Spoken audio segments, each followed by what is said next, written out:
இயக்குனர் பாக்யராஜ் பிறந்து வளர்ந்தது எல்லாமே கோயம்புத்தூர் பகுதிகளில் தான். அந்த பகுதிகளில் நிறைய நாடகங்கள் போடுவாங்களாம். கோயில் விழாக்களுக்கும் இல்ல மற்ற விழாக்களுக்கும் நாடகங்கள் போடுவாங்களாம். அந்த நாடகங்களை இயக்குனர் பாக்யராஜ் போய் பார்ப்பாராம். அதை பார்க்கும்போது அவருக்கும் நடிக்கணும் அப்படிங்கிற எண்ணம் வந்திருக்கு. நிறைய நாடகங்களை பார்த்து அதை பத்தி அவரோட ஃப்ரெண்ட்ஸ் கிட்ட விமர்சிச்சுட்டு இருப்பாராம். அப்படி ஒரு நாள் பேசிட்டு இருக்கிறப்ப, என்னப்பா நாடகம் போடுறாங்க, ஒன்னு பணக்கார வீட்டு பையன் ஏழை பொண்ணை லவ் பண்றான், இல்ல பணக்கார வீட்டு பொண்ணு ஒரு ஏழை விவசாயி பையனை லவ் பண்ணுது, சாதி மதம் பணம் இது எல்லாத்தையும் கடந்து அவங்க எப்படி கல்யாணம் பண்ணிக்கிறாங்க, இல்ல அவங்களோட வாழ்க்கை எப்படி மாறுது, இது மட்டும்தான் கதையா, வேற கதையே இல்லையா அப்படின்னு சலிப்பா அவரோட ஃப்ரெண்ட்ஸ் கிட்ட பேசிட்டு இருந்திருக்காரு. அப்ப அவரோட ஃப்ரெண்ட்ஸ் என்ன சொல்லிருக்காங்க அப்படின்னா, ஓ அப்படியா, அவ்வளவு இருந்துச்சுன்னா நீ போய் கதை எழுத வேண்டியதானப்பா அப்படின்னு சொல்லி உசுப்பேத்திட்டு இருக்காங்க. இதை யோசிச்சுக்கிட்டே அவரு வீட்டுக்கு வந்துட்டாரு. அந்த ஊர்ல ஒரு பண்ணையார் இருக்காரு. அவரு ரொம்பவே நல்லவர், நிறைய தர்மங்கள் செய்வாரு அப்படின்னு சொல்லி மக்களால சொல்லப்படுறாங்க. அவருக்கு ஒரு பையன் இருக்காரு. பண்ணையாரோட மனைவி இறந்துட்டாங்க. இருந்தாலுமே ரொம்பவே பொறுப்பா அவரோட பையனை அவரே வளர்த்திருக்காரு. பண்ணையாருக்கு ஒரு தங்கச்சி இருக்காங்க. தங்கச்சி இறந்துடுறாங்க.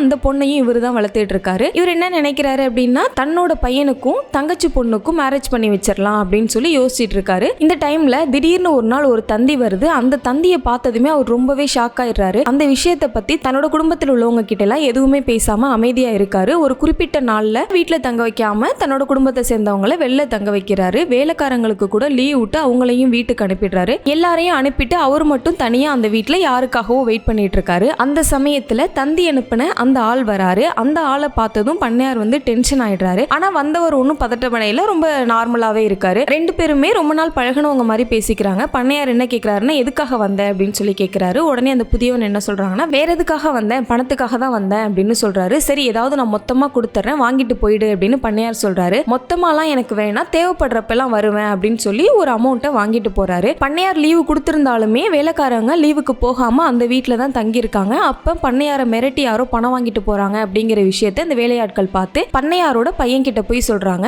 பையன் பண்ணையார் கிட்ட விசாரிக்கிறாரு. பண்ணையார் அப்படிலாம் எதுவுமே இல்ல அப்படின்னு சொல்லி மறுத்துறாரு. இதே மாதிரி அடிக்கடி அந்த ஆள் மிரட்டி பண்ணையார் கிட்ட இருந்து பணம் வாங்கிட்டு போறாரு. இப்படி இருக்கும்போது பண்ணையார் ஒரு நாள் பணத்தை கொடுக்கறதுக்கு மறுக்கிறாரு. உடனே அந்த ஆள் என்ன பண்றாருன்னா, உங்க தங்கச்சி பொண்ணை நான் தான் கடத்தி வச்சிருக்கேன் அப்படின்னு சொல்லி மிரட்டுறாரு. மிரட்டினதும் பண்ணையார் பணத்தை கொடுக்குறாரு. இந்த விஷயத்த பண்ணையாரோட பையன் போலீஸ்க்கு போய் சொல்லிடுறான். அப்ப போலீஸ் விசாரிக்கிறப்ப பண்ணையார் என்ன சொல்றாருன்னா, அப்படி எதுவும் நடக்கலையே அப்படின்னு சொல்றாரு. அதே சமயத்துல தன்னோட தங்கச்சி பொண்ணு என்னை யாரும் கடத்தல, நான் இங்க தான் இருக்கேன் அப்படின்னு சொல்றாங்க. பண்ணையாரும் குழம்பிடுறாரு. பண்ணையாரோட மகனும் குழம்பிடுறாங்க. திரும்பவும் அந்த ஆள் பணம் கேட்க வராரு. அந்த சமயத்துல சுத்தி இருக்கிறவங்க எல்லாருமே வளைச்சு பிடிச்சிடுறாங்க. அந்த டைம்ல தான் சில மர்மங்கள் உடையுது. அந்த பையன் யாருன்னு பார்த்தா பண்ணையாரோட பையன் தான் அப்படின்னு சொல்றாங்க. பண்ணையாருக்கு ஒரு பையன் தானே, இந்த பையன் யாரு அப்படின்னு சொல்லி விசாரிக்கும் போது, பண்ணையார் அவரோட கல்யாணத்துக்கு முன்னாடியே இன்னொரு பொண்ணை காதலிச்சிருந்திருக்காரு. அந்த பொண்ணை ஏமாத்திட்டு வந்துட்டாரு. அந்த பொண்ணுக்கும் பண்ணையாருக்கும் பிறந்த பையன் தான் இந்த ஆள் அப்படிங்கிறது தெரிஞ்சிருக்கு. பண்ணையார் அவரோட சிறு வயதுல கொள்ளைக்காரராகவும் அக்கிரமங்கள் செய்யறவராகவும் இருந்திருக்காரு. அந்த சமயத்துல தான் அந்த பொண்ணை ஏமாத்திட்டு புது ஊருக்கு வந்துடுறாரு. புது ஊருக்கு வந்த இடத்துல அவரோட பழைய வாழ்க்கையெல்லாம் மறந்துட்டு சின்ன சின்ன நல்ல விஷயங்களை செய்யறாரு. அதனால அவருக்கு மன திருப்தி ஏற்படுது. சரின்னு அதை அப்படியே தொடர்ந்து செய்ய ஆரம்பிச்சிடுறாரு.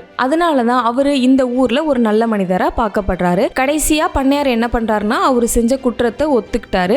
அந்த ஆள் என்ன சொல்றாருன்னா, தன்னோட தாய் களங்கம் இல்லாதவங்க அப்படிங்கிறது தெரிஞ்சதே போதும் அப்படிங்கிற திருப்தியோட அவங்க அப்பாவை மிரட்டி வாங்கின எல்லா பணத்தையுமே கொடுத்துட்டு போயிடுறாரு. இதுதான் பாக்யராஜோட முதல் கதை. இதை அவரோட ஃப்ரெண்ட்ஸ் எல்லாரும் கேட்டதும் ரொம்பவே ஹாப்பி ஆயிடுறாங்க. நல்ல கதை எழுதுறப்பா, சூப்பர்ப்பா அப்படின்னு சொல்லி பாராட்டியிருக்காங்க. இதை கேட்டதும் பாக்யராஜ் என்ன பண்றாரு, ஓ நம்ம ரொம்ப நல்ல கதை எழுதியிருக்கோம் போல அப்படின்னு சொல்லி தன்னை ரொம்ப பெருமையா நினைச்சுக்கிறாரு. ஏதோ சாதிச்சிட்ட மாதிரி அவருக்கு ஃபீல் ஆகுது. இந்த சமயத்துல அவர் என்ன பண்றாருன்னா, சரி சினிமாக்கு போகலாம் அப்படின்னு யோசிச்சு சினிமாக்குள்ள வராரு. சினிமாக்குள்ள வந்ததுக்கு அப்புறம் தான் இதுல எவ்வளவு கஷ்டங்கள் இருக்கு அப்படிங்கிறது அவருக்கு புரியுது. அந்த சமயத்துல அவர் என்ன நினைக்கிறாருன்னா, நம்ம இப்படி ஒரு சாதாரணமான ஒரு கதையை எழுதிட்டு பெரிய பெரிய இயக்குனர்கள் கூட நம்ம எப்படி போட்டி போட போறோம் அப்படின்னு நினைக்கும் போது அவரு ரொம்பவே சோர்வடைஞ்சிடறாரு. அந்த சமயத்துல அவருக்கு என்ன தோணுதுன்னா, ஃப்ரெண்ட்ஸ் சொன்ன கொஞ்ச நேரத்துல நம்மளால இப்படி ஒரு கதையை எழுத முடியுது அப்படிங்கிறப்ப நம்மளாலையும் இந்த சினிமாக்குள்ள இருக்க முடியும் அப்படிங்கிற ஒரு நம்பிக்கையை வளர்த்துக்கிட்டு ஒரு விஷயமா சினிமாக்குள்ள கத்துக்கிறாரு. எல்லா விஷயங்களையும் கத்துக்கிட்டு அதுக்கப்புறமா தான் திரைத்துறையில அவரு சாதிச்சிருக்காரு. திரைத்துறைக்கு மட்டும் இல்ல,